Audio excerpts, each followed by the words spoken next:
ज्या भक्तांना काही कारणांमुळे स्वामीचरित्र सारामृताचे नियमित पारायण करणे शक्य होत नाही, त्यांच्यासाठी आजची ही कथा साक्षात स्वामी समर्थ माऊलींचा एक अनमोल प्रसाद आहे. श्रद्धेनं आणि मनापासून ही चमत्कारिक कथा फक्त ऐकलीत तरी तुम्हाला पूर्ण सारामृत पारायणाचे पुण्य आजच्या आज प्राप्त होईल, हा आमचा शब्द आहे. या कथेमध्ये जीवनातील अशक्य गोष्टी शक्य करण्याची आणि प्रत्येक संकटाचे निवारण करण्याची एक दैवी शक्ती दडलेली आहे. म्हणूनच ही कथा मध्येच सोडू नका. या कथेतील आध्यात्मिक ऊर्जेमुळे तुमचे कितीही जुने दोष, आजार, नकारात्मक शक्ती आणि मनातील चिंता सर्व काही क्षणात नाहीसे होतील. स्वामी समर्थ स्वतः तुमच्या पाठीशी उभे राहतील आणि तुम्हाला धीर देत म्हणतील, भिवू नकोस, मी आहे. ही कथा केवळ पारायणाचे फळ देत नाही, तर मरेपर्यंत स्वामींचा कृपेचा हात तुमच्या पाठीशी राहील याची खात्री देते.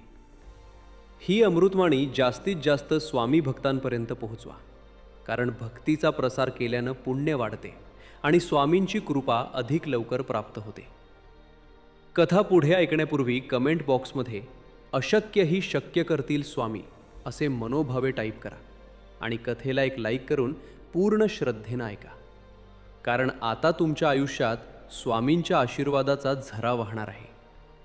चला तर मग सुरुवात करूया ही स्वामी समर्थांची अद्भुत आणि संकट निवारण करणारी कथा.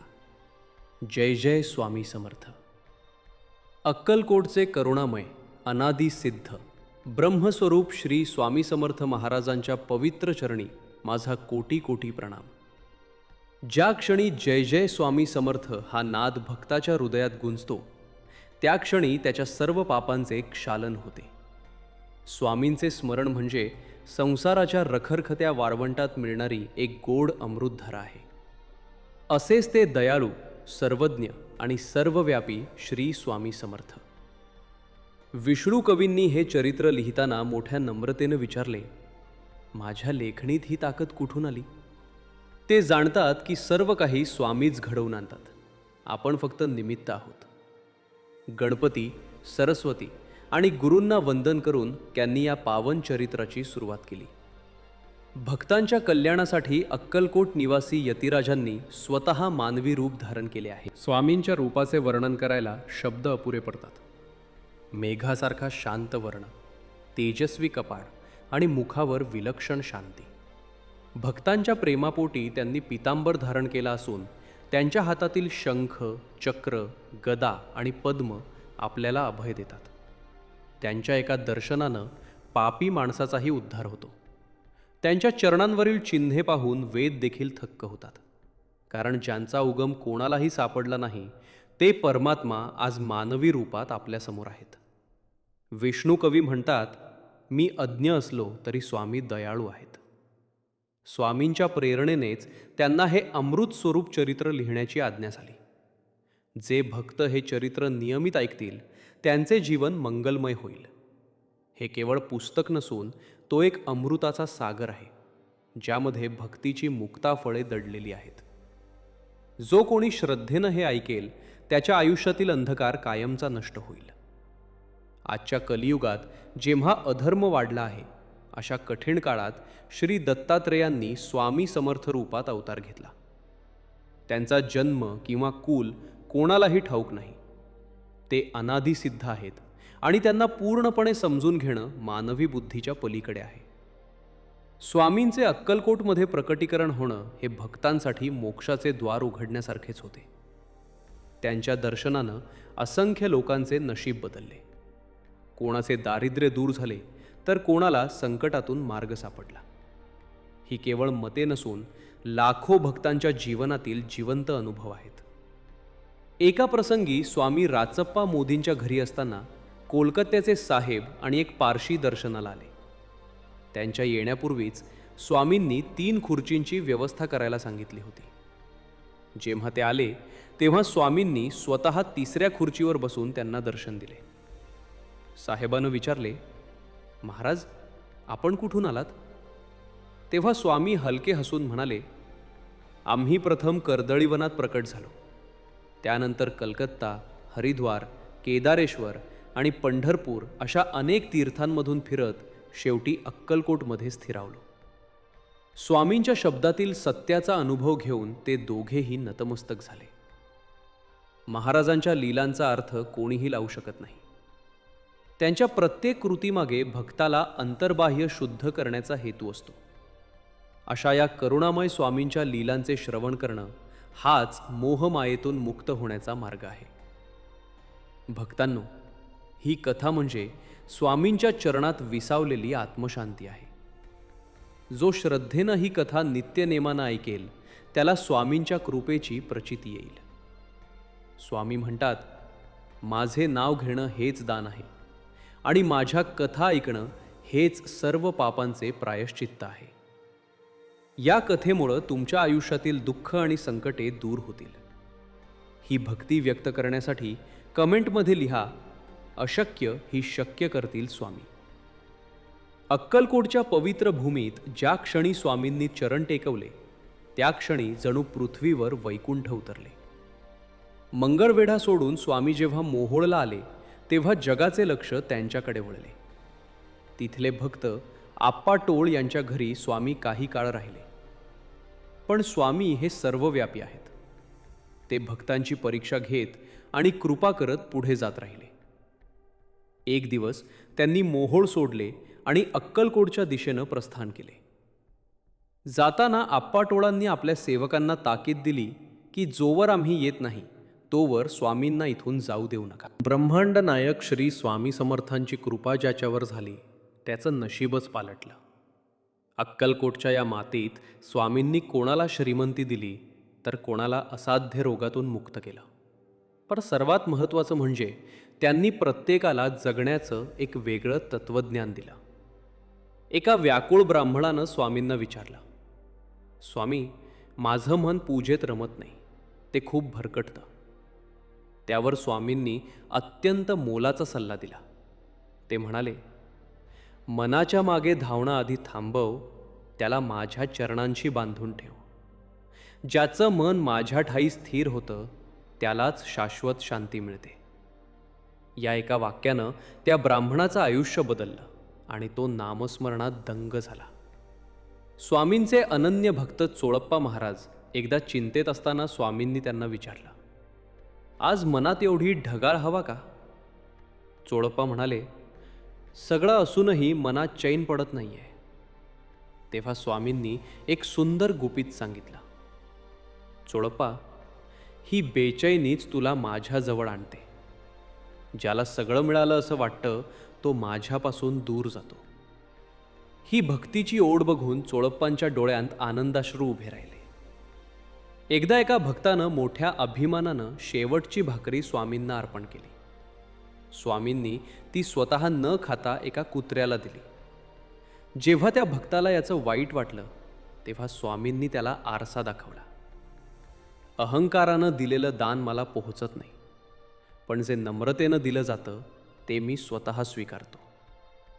देवाला अन्नापेक्षा तुमच्या श्रद्धेची जास्त भूक असते, हेच यातून सिद्ध झालं. दुष्काळानं होरपळलेला एक शेतकरी स्वामींच्या चरणी आला. स्वामी त्याला म्हणाले, तुझा देवावरचा विश्वास कमी झालाय. जा, जिथे बैल मेलाय तिथे नांगर फिरव. स्वामींच्या शब्दावर विश्वास ठेवून त्यानं नांगर धरला आणि काय आश्चर्य, तिथे जमिनीखाली सोन्याचे कुंभ सापडले. स्वामींनी त्याला पुन्हा बजावलं, धन जरूर कमाव, पण दया आणि श्रद्धा सोडू नकोस. अहंकार हा प्रगतीचा शत्रू आहे. भास्कर नावाच्या एका विद्वान पण अहंकारी तरुणानं स्वामींना त्यांचं देवपण सिद्ध करायला सांगितलं.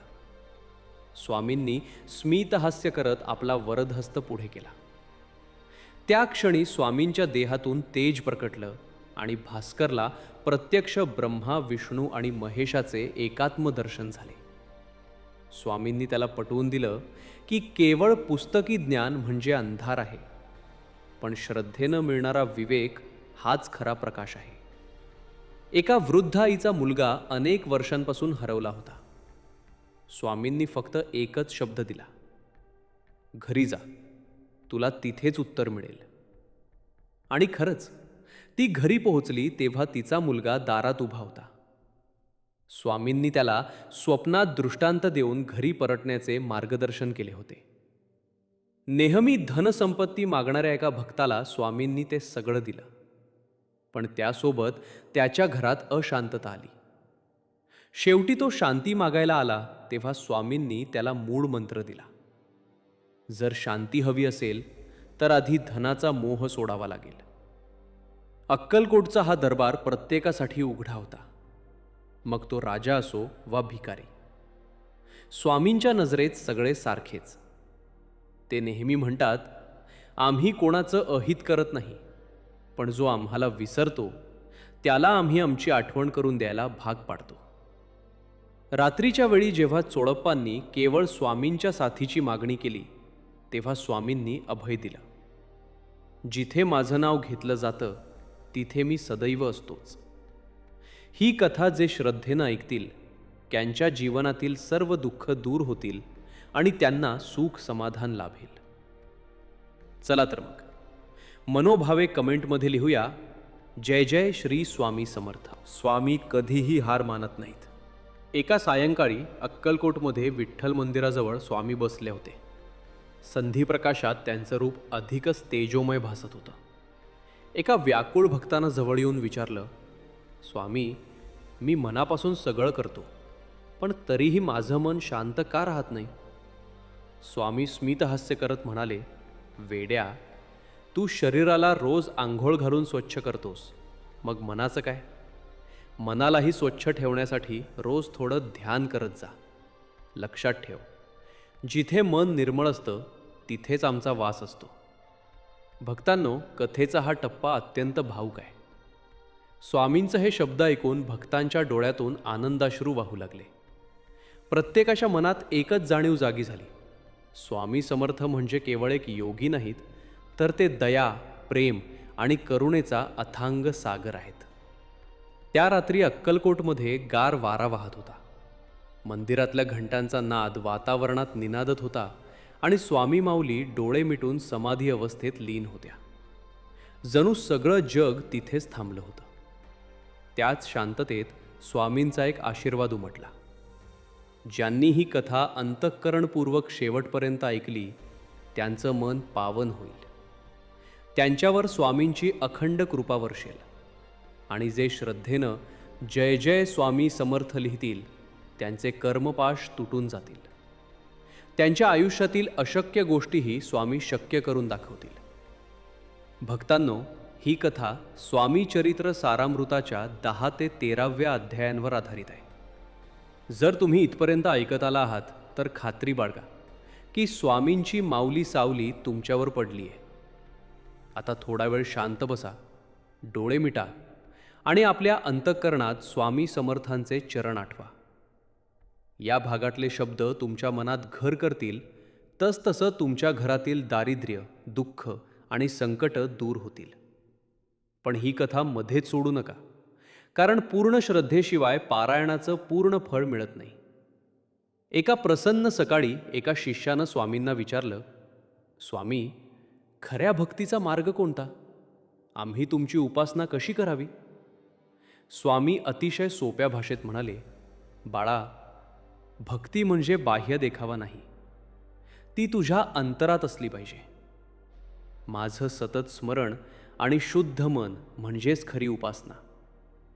पहाटे उठल्याबरोबर माझं नाम घे, फुलाचंदनाचा सुगंध अर्पण कर, पण त्याहीपेक्षा महत्त्वाचं म्हणजे तुझं निर्मळ मन मला अर्पण कर.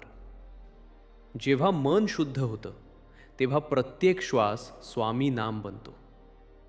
स्वामी पुढे म्हणाले, दंभाची पूजा मला आवडत नाही. ज्याच्या हातात केवळ एक फूल असतं पण हृदयात अपार प्रेम असतं त्याला मी सहज प्राप्त होतो.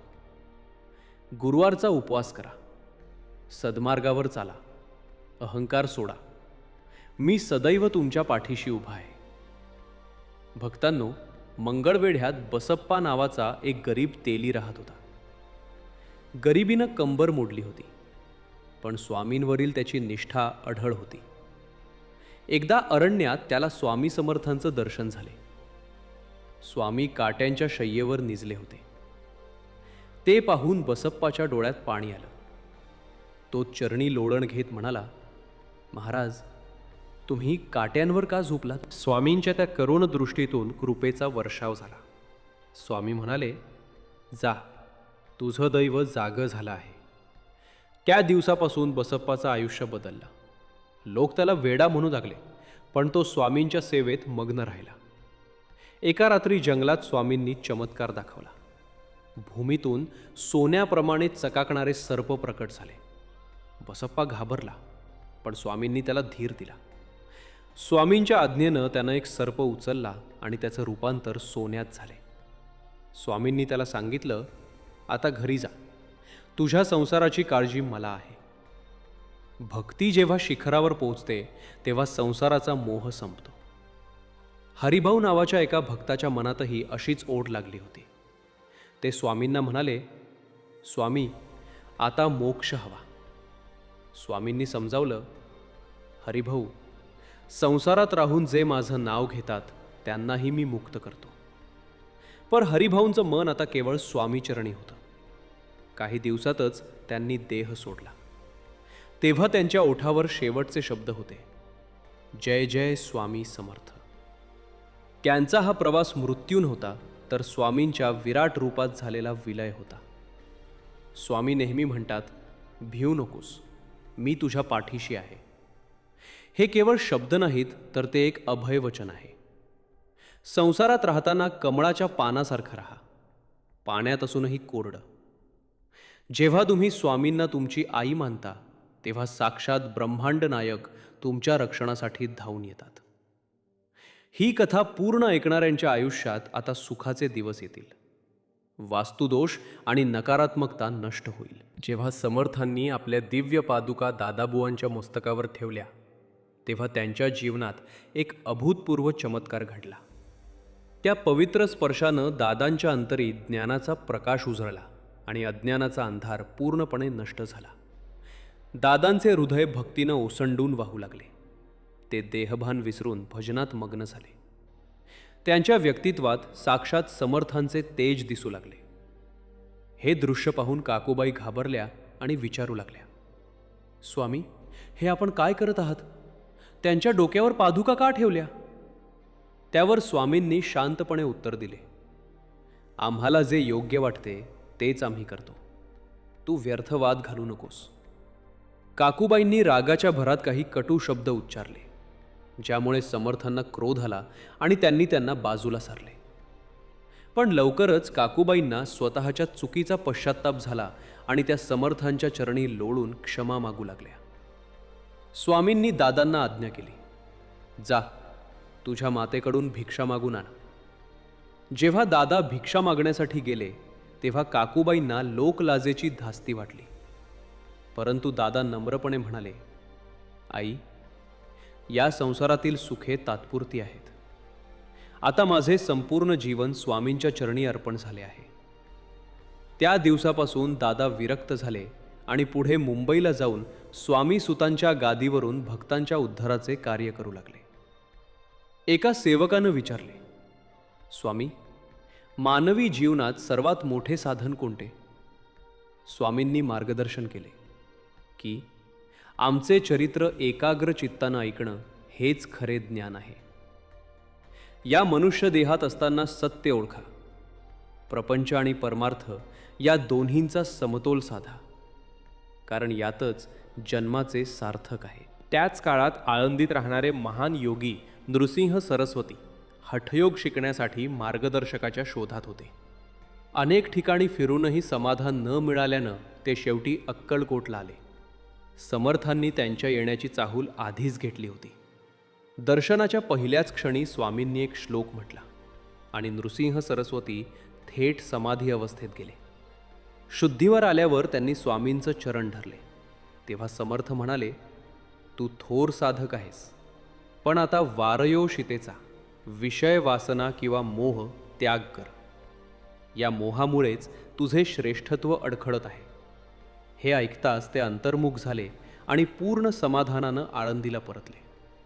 वासुदेव बळवंत फडके आणि तात्या भोसले इंग्रजी राजवटीत अधिकारी असलेले देशभक्त वासुदेव बळवंत फडके बंडापूर्वी आपली तलवार घेऊन स्वामींकडे आले.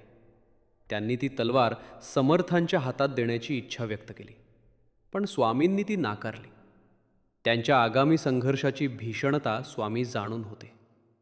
तसेच स्वामींचे निष्ठावान भक्त तात्या भोसले यांच्यासमोर जेव्हा साक्षात यमदूत उभे राहिले, तेव्हा ते भयभीत होऊन स्वामींना शरण गेले. समर्थांच्या कृपेनं तात्यांचा मृत्यू टळला आणि त्यांच्या बदल्यात एका बैलाचं प्राण गेले. स्वामींनी दाखवून दिले की ते आपल्या भक्ताचा काळही बदलू शकतात. एका गृहस्थाच्या मनात शंका होती की त्याच्या इच्छा का पूर्ण होत नाहीत. समर्थांनी त्याला फकीरांना जेवू घालण्यास सांगितले. त्यानं भोजन तर दिले, पण मनात शंका आली की हे अपवित्र तर नाही ना. त्याच वेळी तिथे एक ब्रह्मनिष्ठ पुरुष आले, ज्यांनी ते अन्न आनंदानं ग्रहण केले. स्वामींच्या आज्ञेवरून ते मुंबईला गेले असता एका वृद्ध महिलेनं त्यांना ओळखून 10,000 रुपये दिले. ही घटना म्हणजे भक्ताच्या श्रद्धेची आणि स्वामींच्या शब्दावरील विश्वासाची परीक्षा होती. स्वामी समर्थांची समाधी आणि ग्रंथाची फलश्रुती अक्कलकोटमध्ये असंख्य भक्तांचा उद्धार केल्यावर चैत्र कृष्ण त्रयोदशी शके 1800 मंगळवार या दिवशी स्वामींनी आपला देह त्यागला आणि ते अनंतात विलीन झाले. स्वामींच्या प्रेरणेनं विष्णू बळवंत नावाच्या सेवकानं श्री स्वामी चरित्र सारामृत हा ग्रंथ लिहिला. अत्यंत नम्रतेनं त्यांनी स्वामींच्या लीला यात गुंफल्या आहेत.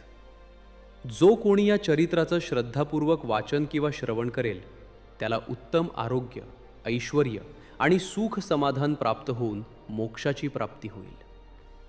अक्कलकोटी नांदो स्वामी समर्थांची कृपा.